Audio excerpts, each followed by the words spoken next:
Hello, I'm Richard Costello, and thank you for tuning in to the first ever episode of the Castler podcast. Today I'm joined by Maddy Barber, Content Marketing Manager at Jiminny, an award-winning conversation intelligence platform. Maddy, welcome to the podcast and thank you for getting involved. It's really appreciated. Hi, Richard. Thank you so much for having me on today. Thank you. Yeah, so today we're going to be talking about content marketing and the importance of being human and fun in B2B marketing, which is a topic, an idea that I think we're both enthusiastic about and something that you've got a lot of experience and ideas about. But firstly, I thought it'd be great to give listeners a bit more context about who you are and how you've ended up leading content marketing at Jiminny. Yeah, of course. Well, I've been in marketing for just over 7 years now, and most of that has been in kind of content and campaigns. I've done a little bit of time in PR and comms as well. And I think getting that agency experience gives you such a broad range of industries to be marketing. So I've worked on everything from property to dentistry, tech, healthcare, like everything in between. And I think that broad range is what's led me to where I am today. I'm now heading up written content, podcast, and video at Jiminny, as well as social and all of our kind of sales collateral as well. And we're really in an exciting place with it right now. So yeah, it's been a mixed journey to get to where I am now. Yeah, it was definitely something I noticed in terms of your career path going from a sort of B2B SaaS, correct me if I'm wrong, at Click Travel type of business through to then a sort of real estate business that I think was maybe B2B and B2C, and then going to an agency and then going back to client side, all within sort of, kind of relatively kind of early stage kind of part of your career. So lots of interesting experiences. So let's dive into it then. So in terms of content marketing, I guess firstly, it's a question that just genuinely interests me in terms of what is content marketing, from your perspective. Well, I think it's really easy for people to think of content marketing as a bit of a nice to have, a bit of an extra if you've got a bit of extra cash in a business. But it really is so much more than that. Content marketing to me is about brand building, right? It's about building brand trust with your audience, so that they resonate with you and they remember you ahead of needing to buy.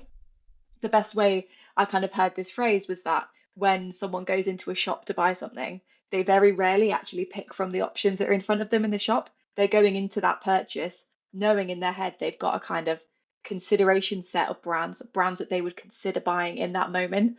And so content marketing is about getting into that consideration set. It's about your brand resonating with a person so that it remains in their head for when they are ready to buy. That makes sense. And would you say that for you, it's all about the kind of the pull rather than the push, in terms of it's about sort of putting things out there so that people can find you? Is that the way that you would kind of define it, as against sort of more, I guess, approaches where you're sort of directly going out to people, for instance? Is that how you think about it, or would you more, is it broader in terms of, because obviously it can be sort of sales enablement content as well. I don't know, how would you sort of think of it in those terms? No, you're absolutely right. I think, in the digital world that we're in now, people can access any product or service, whatever they want at any given moment. They just go to their phone or their laptop and they're able to find it. So you can't really push people to buy all the time necessarily. You want to be drawing them in so that they are remembering you, they're associating with you, and they have that real kind of affinity with you, like I said, when it is their time to buy. So I think it's about building that relationship with people. We've also had, a good couple of years, decades maybe even, of brands who have lost their consumers' trust, so the power of trust in consumer relationships is really powerful now. Makes sense. Yeah. And in terms of, for you, once you've sort of defined what content marketing is for you, what is good content marketing from your perspective? What makes it work? Mhm. Well, I love this question because it's going to be so different for everyone, what everyone considers to be good content. And it is subjective, because all audiences have different preferences and different interests and that sort of thing. But broadly speaking, from a marketing point of view, good content is, to me, is content that is geared towards genuine human interest. I think people are so obsessed nowadays with what's going to work well for the algorithm, what's going to get me ranked, what's going to get me, pushed to more profiles and more accounts. But you kind of need to reverse into that issue from the other side, right? Because the algorithms, whether that's Google or a social media platform, whatever it is, they're all geared towards making people spend time in the platform, making people be engaged in the platform, right? So if you view it that way, you kind of need to look at your content not just with what's the algorithm going to like, it's what people are going to like. Because if you're gearing it towards people and getting them engaged, then the algorithm is going to recognize that the people are engaged, and then it follows that way. So I think absolutely understand the importance of the algorithm and know how powerful it is in getting your content seen. But remember that it needs to be seen by people, right? That's who it's for at the end of the day. Yeah, that resonates a lot. And I think there's this famous creative guy, I've forgotten his name, but he talked about the importance of just like creating something that you think is good. And then if you think something's genuinely good, then like you genuinely enjoy it, then it's likely that other people will. And I think like starting with that as a principle in terms of what is actually valuable for our audience, and if I put myself in their shoes, what would they find interesting and useful and enjoyable, rather than as you say, like thinking like technically we've heard that XYZ thing will work really well. And I guess if we sort of bring that to life for Jiminny, I mean, what kind of techniques and approaches have you seen work best? I mean, whether that's sort of a particular channel, particular format of content.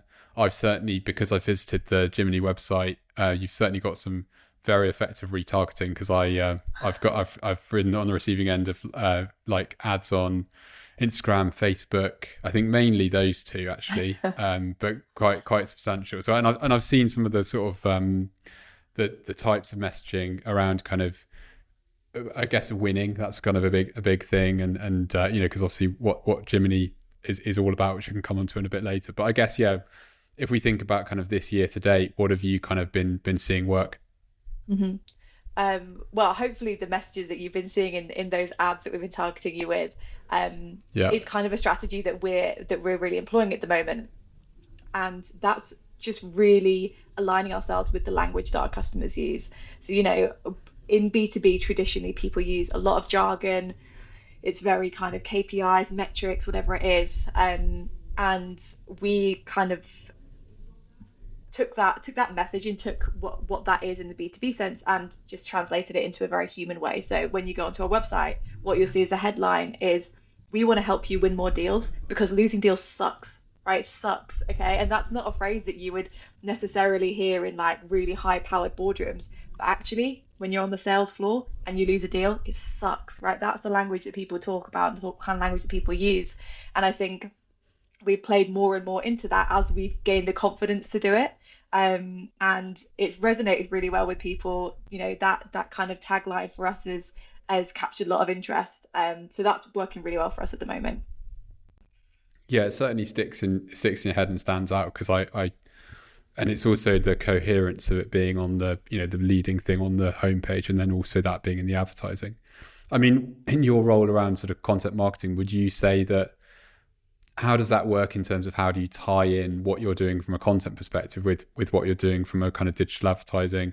Would you consider that digital advertising to be sort of part of the content marketing strategy? It's interesting just to kind of understand how things are divided in with it, but whether that's within a team or just within kind of your plans and structures in the marketing team at Jiminny. Hmm. Well, I think that that sort of user journey that you just spoke about there is something that we want to make sure we're getting really right. Like, you visited the Jiminny website because you were interested to learn more about it, and then the ads have kind of followed you around after that, hopefully building on the identity and the relationship that you're building with Jiminny, right? So you came onto our website, you learned a bit about the brand and about how we talk and our tone of voice.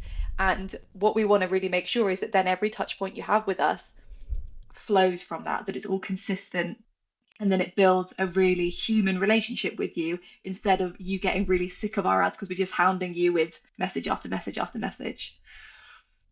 Yeah, no, it makes sense. And then asked what kind of has been working. I mean, what have you, whether this is something that you're seeing more generally hasn't really worked, or whether it's something that maybe you've tried this year or recently and it hasn't worked so well in content marketing. One thing that I've really noticed this year is kind of backlash towards brands jumping on trends. Um, whether it's the recent one was kind of Gen Z writes our marketing scripts, or the sort of very demure, very mindful, all of that. I think it used to be a real grey area as to what individuals wanted to see from social media platforms, social media profiles, sorry. Whereas Mm. now there's really a line drawn of what individuals want to see from individual accounts versus what they want to see from brand accounts. And there's certain things they do not want to see on brand accounts. And I think these brands really jumping on trends in quite a disingenuous way because they might, get caught up in the hashtag and kind of ride the wave of the hype. It's really not gone down well. And Mm. I think people are starting to be really vocal about that on social media in particular. So definitely something for marketing teams to be wary of. That's not me saying don't ever jump on the trend because I appreciate, there's a lot of eyeballs on that. But it's just to be wary of what your consumers actually want to see from you as a brand profile compared to an individual profile. Yeah, that's really interesting. And I I saw the type of video where it was kind of like maybe somebody that you wouldn't really expect using that kind of language, like in a place you wouldn't expect, like a museum, where they'd be like Mm. pointing at like a really kind of niche exhibit and saying like very demure, very mindful or something in a Yeah. kind of like absurd way. And I remember the first time I saw it, I think it was like somebody's like mother was showing like I think what I saw a video of is like showing them around like a holiday home or something, and it was really funny, and I remember thinking this is really clever. And then the second one I saw of it, I was like, oh, that's really funny as well. The third one I was like, it's okay. Then it Mm. like, you know 2 weeks 4 weeks later, it's just a bit sort of like, because then everyone's doing it and it's just not very interesting anymore. For I mean, sure. that's a really interesting point you made about just in terms of thinking about your like whether or not you use your an individual's account or whether you use the company account. And I noticed that your CEO posts quite a lot on LinkedIn. I imagine, like, as somebody in content marketing, you might be maybe involved supporting or at least kind of aligning with him. Is there some things that, you know, are you involved in sort of helping with the sort of executive content he creates? Absolutely. Yeah. We've been pushing really hard on kind of individual, you never want to call them content creators, but effectively content creators at Jiminny. So both our CEO and the other co-founders in our team have been really actively trying to push out content from their individual profiles. And we've been doing loads of training with the team as well. So people in our sales team, people in our CS team, the product team, because more and more these social media platforms are really encouraging and you know, pushing more engagement towards individual profiles compared to brand profiles. There's a lot more engagement on them. The engagement seems to be a lot more genuine and a lot more thought out, and a lot more interested. So I think it's a real opportunity there, regardless of the industry you're in. I'm yet to come across an industry where actually having a personal brand, whether you're an employee, a founder, you might think you're the least important person at your business, but you have something to say. And that's a really powerful thing for a brand, to not only accept that there is that line between brand account content and individual content, but also encouraging your employees to have that autonomy to go away and create their own content themselves.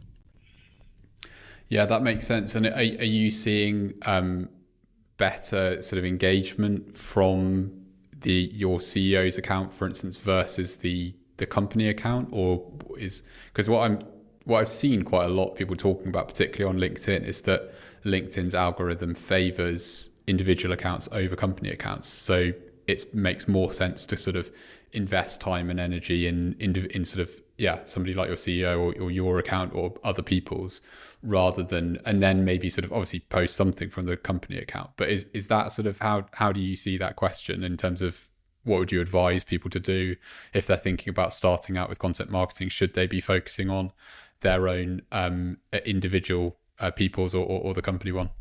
Mhm. I don't think it's one or the other, unfortunately. Absolutely, resources are finite, and you have to decide how much of your working day you're going to spend on which projects. But there's kind of a time and a place for both brand content and individual content. The thing I'd say on individual content is when you sit and work out the reach that you can get with your combined employees' individual profiles compared to a brand profile, it is mind blowing. We sat and did that exercise ourselves last year because we realized quite how many more people we could get in touch with if we're going through individual accounts versus going through the brand account, the company account. So I think it's just interesting to sit down and have a look at what that network looks like with your kind of employees and also your partner network as well, because you can sit and post about the company that you work at all day long, but people know that you work for them, you're being paid by them, that sort of thing. But actually, it's when you start to get partners, customers, other kind of referrers in your network talking about you and your company, that's when the magic starts to happen. I definitely agree with that. I think I've thought a lot about why I've bought things, and as a business consumer rather than as a consumer more. And the thing that I've noticed is the common thread is other people talking about your product that aren't kind of that they don't have any skin in the game. So if you're mentioned in the press, or if other people just are talking about you online as a company, that's where, even if it's not like really glowing, but just they're just talking about using your product, that's like a really interesting thing, because then I'll be like, that I want to find out more about what that person's role is, how they're using that, could it help me as well? Whereas if you just sort of are seeing things but that's so hard to drive. And I think in terms of how do you actually control that, because people are clever, they can see through if you're just paying somebody to talk about you, or kind of engineering that in some way. So how do you kind of genuinely drive people to talk about your product without kind of being incentivized in any way by you to do it? I think that's a really interesting question. So conscious we've covered quite a lot of ground, so you may have kind of already covered what this is, but if there's anything you've learned this year from a content marketing perspective, like is there one kind of big insight or big change? I mean, one of the things you've just mentioned was the point around the reach that you can achieve through leveraging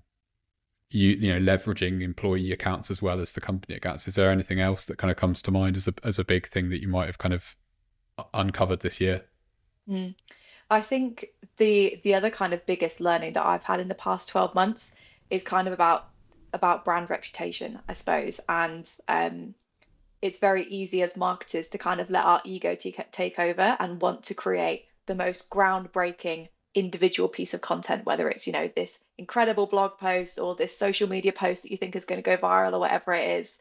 And although there is impact to be seen in those individual pieces, where they fit into an overall strategy, which translates into kind of a brand reputation, is the most impactful thing. I think, the way I kind of compare it is that, the people that we love in our lives, we don't love them because of one thing that they said once. We love them because of all the things that they say and the way they tell stories and the way they make us feel. And actually, if we relate that to branding, it's about how brand makes you feel and the things that they've made you think and the experiences they've made you had. It's not about one blog post that they put out once. So I think looking at kind of broader brand reputation and how individual pieces of content can fit into that has been a big mindset shift for me this year. I really like that. Yeah. And it definitely resonates. I think there's this constant battle, I think, which agencies have with clients and also marketing people have with their sort of executive leaders, and also just kind of maybe within ourselves, we have a battle between kind of doing what we sort of feel and know to be the right thing to do, and then what can actually be sort of measured and in the short term. It's probably like, to me, it's one of the, if not the biggest kind of questions in marketing, whether it's B2B and B2C, because it just constantly comes up. But I think that kind of remembering that is, you need to think long term and think broad in terms of your marketing, I think is a really important kind of thing that resonates with me. And then so obviously Jiminny, might perhaps at this point be helpful just to give a bit of a sense of kind of what it is, what it does. But specifically, I know one of the things it can do is help marketing teams create more compelling content. So just wanted to sort of hear a bit more about how that works. Yeah, of course. Well, Jiminny is a conversation intelligence platform. So, in a nutshell, it kind of takes all of your customer interaction data, whether that's video, phone calls, or emails as well, transcribes it all, gets, all the automations you need in terms of like action items, follow-up emails from everything that you're doing day to day, and then also pulls out the insight that you're not getting day to day. Right. So it's all about taking data that you already have, all these video calls that you have recorded and turning them into competitive advantage in different ways. So for sales teams, that's things like spotting revenue opportunities that you might have missed, or pulling out the risks that are in a deal at the moment that you need to mitigate, or coaching sales skills to help you kind of get better on your next call.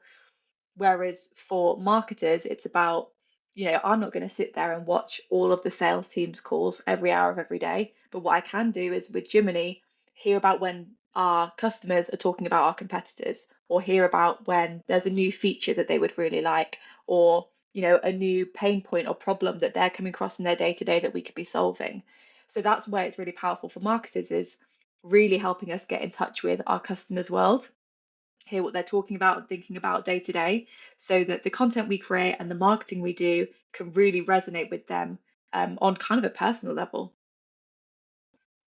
Yeah, that makes a lot of sense. And it makes me also think, is it also useful for product teams as well? Do you find, is that a kind of a use case that people find in terms of providing that to the product team that are looking at adding new features or kind of troubleshooting issues? Absolutely, yeah. I mean, customer feedback, that feedback loop is like in an instant with Jiminny, because as soon as there's a UX issue that customers come across, or a new feature that they could really do with in their workflow, the product team can know about it straight away.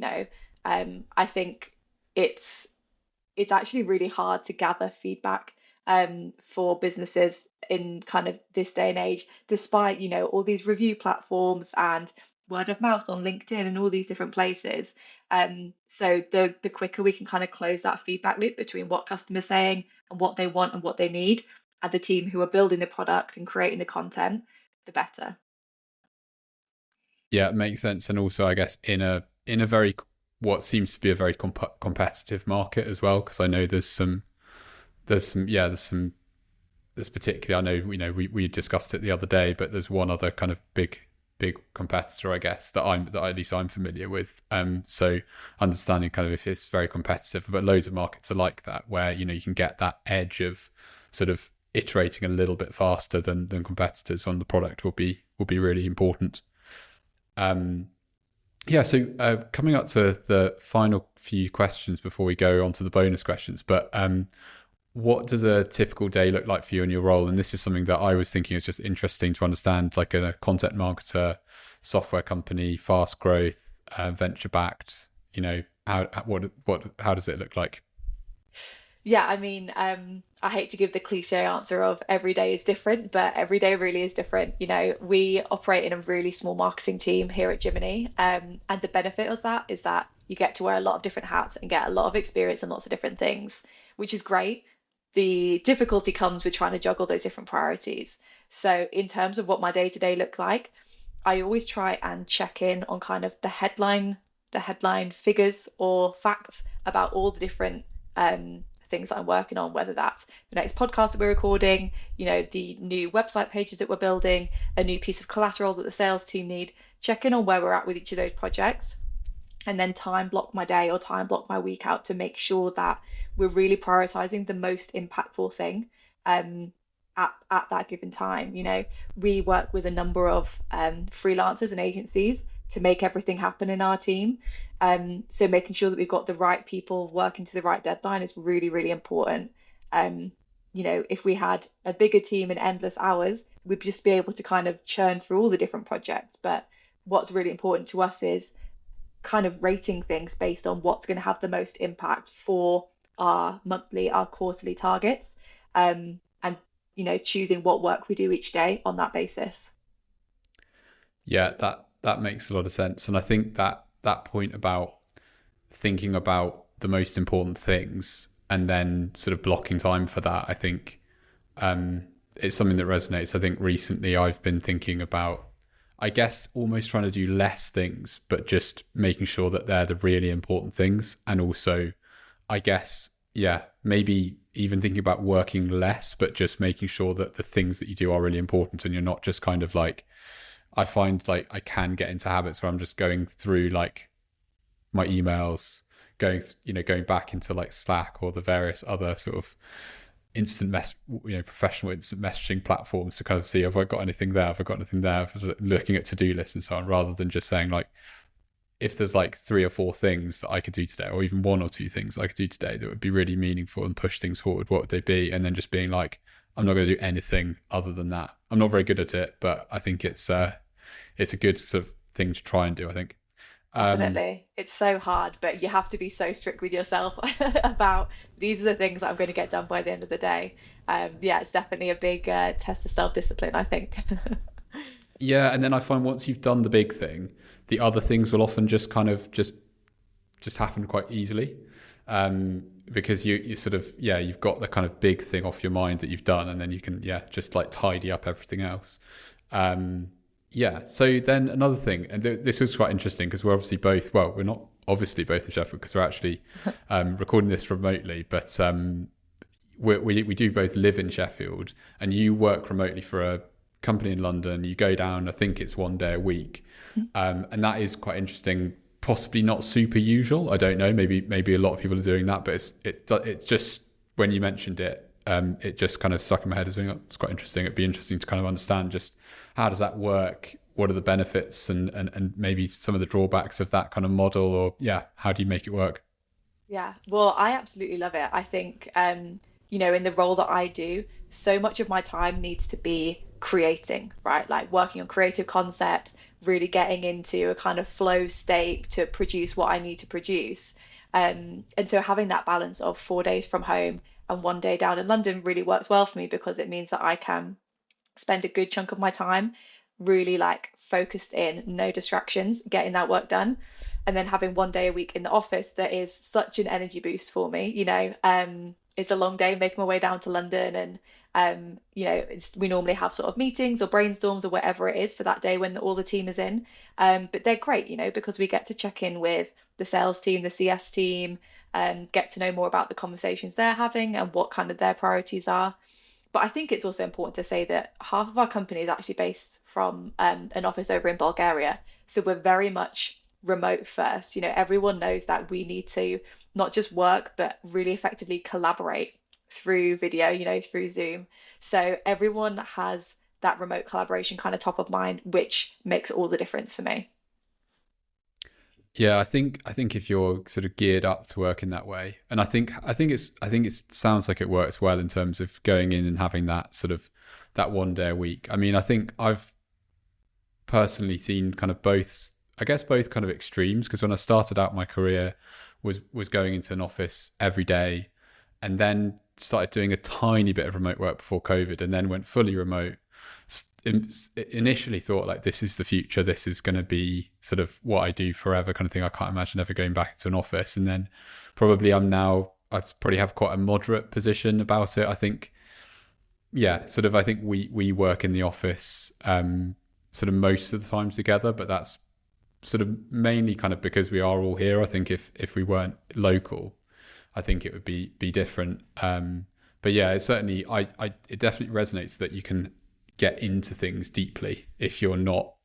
I certainly find that when me, Saskia, and Millie are all in the office together, it's harder to have that sort of get your head down, because you're just thinking, oh, I've got that thing I could mention, or somebody else thinks that, and then you sort of just get out of a bit out of kind of your flow state, as you said. So yes.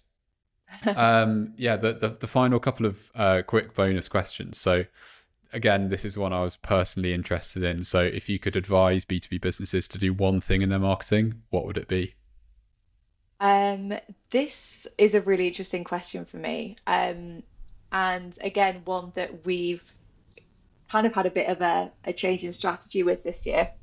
We had a new marketing leader come in earlier this year, and took that opportunity to really kind of reset our expectations, look at our budget and say, what have we done that's worked in the past? Let's not just carry on those same things and just kind of keep treading along on the treadmill, but saying, okay, with the money that we have, like, how can we get to these lofty goals that we want to get to in terms of leads, pipeline revenue, all that kind of thing. Um, and looking at your budget and every opportunity in terms of marketing opportunity as an opportunity to speak to one person. So instead of thinking, okay, we're gonna host an event, we're gonna invite 50 people, or we're gonna create this campaign and we want it to have 50,000 impressions, thinking of it like, okay, if we were going to speak to one person in at this event, or if this ad was going to reach one person, how would we want that conversation to go? And using that as your starting point and then kind of working backwards from that, I think it really helps you get to the core of the message that you're trying to communicate and really build things out in a value driven way. So, it's not just, oh yeah, we'll host an event and we'll get someone to talk and we'll do some networking. It's like, what would people get from this event? What would make it memorable? And the same for an ad or a piece of content, whatever it is. If it was only going to reach one person, how could you make it really effective for that one person? I like that. I think that's great. That's a great sort of, I guess, like mental model to think about it. I think it makes you think more empathetically, I guess, because if you think about a crowd, I guess it's, or a group of people, or kind of at scale in terms of ads reaching people in vast quantities, it's harder to sort of really put yourself in someone's shoes and be like, okay, but yeah, because you can picture one person and sort of feel what it would be like to be that individual. So yeah, that I like that. And then a final one, and this was a late addition into the questions, but yeah, what's your most contrarian take when it comes to B2B marketing? Well, it might not be the most groundbreaking take, but it's a little test that I've started applying to the work that I do. Um, B2B marketing has this real sort of stereotype of being bland and boring and dark blue and people in suits and whatever it is, and needing to speak in that kind of jargon heavy language. So this new kind of test that I've come up with is, when you're creating something, would someone care about this outside of work? You know, it's very easy to think that our B2B buyers are in the office 24 hours a day, right? And they never stop thinking about their KPIs or working on their strategy or whatever it is. Whereas the fact is they do close their laptops at a certain point in the day and they do go home and talk about things with their partners or their friends or their family. So that little test of, would someone care about this outside of work, for me is a really good way to know, firstly, if it's worth my time because I know it's going to be impactful and effective, but also to know that it's resonating. These buyers in the B2B world, they have worries and they have things that keep them up at night, and they have a conversation with their boss that they're kind of mentally preparing themselves for, or whatever it is. So for something to really cut through to them, it needs to be something that they would care about when they're away from their laptop, not just when they're with their laptop in that meeting. That is a really interesting. Yeah, I've got to say I've never thought about it in that through that lens. So yeah, I think I guess it's, that there are certain things. I guess it's like there's a bar, I guess, in terms of like there's certain things that you would start thinking about, and then yeah, if it's a really really big issue that's maybe causing you a lot of pain or is a massive opportunity, it's going to be the type of thing that does pop into your head when you're not working. And then if you can sort of tap into that in your marketing to sort of be the thing that resolves that thing that people are worried about or excited about or whatever, then yeah, it makes a lot of sense. So I think that, is there anything else kind of finally that you wanted to mention? Otherwise we'll can wrap up. No, I don't think so. That's been great. Thank you.